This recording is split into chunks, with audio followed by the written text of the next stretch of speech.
Ano ba talaga ang amoy matanda? Welcome back to my channel, class.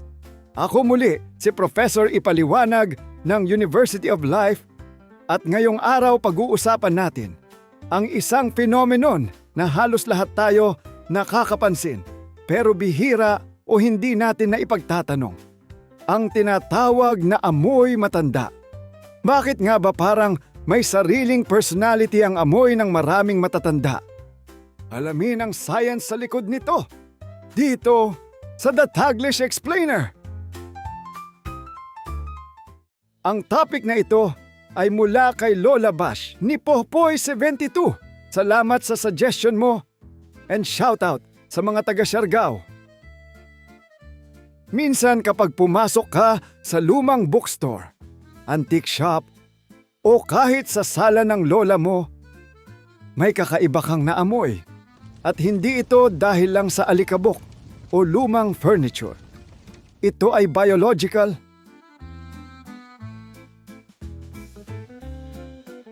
Ayon sa scientific research, habang tumatanda ang katawan ng tao, nagbabago ang chemistry ng balat at oils nito. At ang resulta, isang chemical compound na tinatawag na tunonenal. Ang tunonenal ay isang organic compound, isang uri ng aldehyde na may tinatawag na grasya, grassy or greasy odor. Hindi ito madaling mawala sa balat dahil hindi siya madaling matanggal ng tubig at karaniwang soap. Ito ay fat-soluble o soluble sa fats, hindi sa tubig, kaya kahit maligo, parang nananatili pa rin ang aroma bilang part ng skin chemistry. Habang tumatagal ang panahon, ibig sabihin, ito ay biological byproduct ng aging. Paano ito nangyayari sa ating balat? Habang tumatanda ang katawan, may ilang bagay na nagbabago sa ating balat.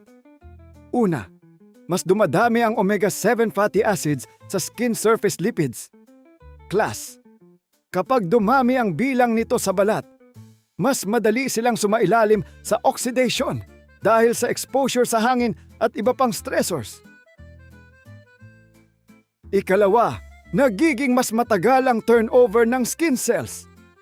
Ibig sabihin, hindi kasing bilis ng dati ang pagpapalit ng bagong skin cells. Kaya ang mga oxidized fats na ito ay nananatili sa balat ng mas matagal. Ikatlo, mas kaunti ang natural antioxidants ng katawan habang tumatanda. At dahil kulang ang antioxidant defenses, mas mabilis ang oxidative degradation ng skin fats na siyang pinagmumulan ng tunonenal. Ayon sa research, ang tunonenal ay kadalasang nagsisimulang lumitaw sa balat ng mga taong nasa edad 40. Pataas at tumataas habang tumatanda.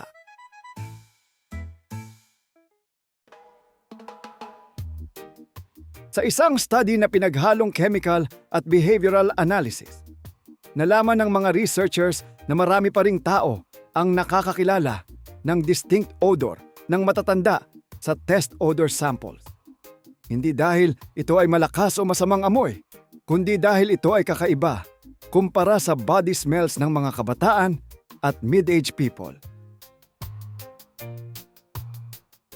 Ang isa pang punto sa research, maraming scientists ang nag-alert sa general public na ang amoy matanda ay hindi dapat tingnan agad bilang negative stereotype. Sa isang study, mas naramdaman ng mga volunteers ang distinct scent ng matatanda kaysa ng mga kabataan. Pero hindi nila ito ni-rate bilang hindi kaaya-aya. Ang pagkakaiba ng amoy ay dahil sa chemistry, hindi dahil mas madumi o mas kulang sa hygiene ang matatanda. Ito ay isang natural consequence ng biological aging process. Ngayon, pwede ba natin maiwasan ito? Hindi biglang mawawala dahil ito ay natural aging chemistry. Ngunit may mga bagay na pwedeng makaapekto o makatulong. Una, hygiene and laundry. Madalas na pagligo at pagpapalit ng damit ay makatutulong para tanggalin ang odor sa tela at skin surface. Pangalawa, diet and antioxidants. Dahil may papel ang oxidative stress, may mga nutritionists na nagmumungkahi ng healthy diet na may antioxidants para mabawasan ang oxidative degradation sa balat. Alam naman natin na may epekto talaga ang ating mga kinakain sa panlabas nating anyo. Ikatlo, special soap formulas. Mayroon ng mga produkto na nilikha para targetin ang tuno-ninal at lipid-based odor molecules. Dahil hindi basta natatanggal ng ordinaryong water-based soap. Pwedeng umepekto ang mga bagay na ito, pero dapat nating tandaan na kung hindi man magkaroon ng impact, hindi pa rin dapat ikahiya ang distinct smell na ito. Hindi natin ito fault. Hindi tayo nagkulang. Ito ay tungkol sa chemistry ng katawan natin habang tumatanda. So, bakit nga ba may distinctive scent o tinatawag nating amoy matanda? Ang katawan ng tao ay nagbabago habang tayo ay nagkakaedad. Ang skin surface lipids at fatty acids nag-oxidize at nag-produce ng tuno-ninal. Ang compound na ito ang may karakteristikong grassy o greasy scent. Ito ay natural biological process, hindi indikasyon ng poor hygiene. Pero ito ay bahagi ng human aging chemistry. Sa huli, class, ang amoy matanda ay hindi insulto.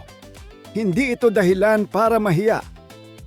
Ito ay scientific reminder na ang katawan natin ay nagbabago.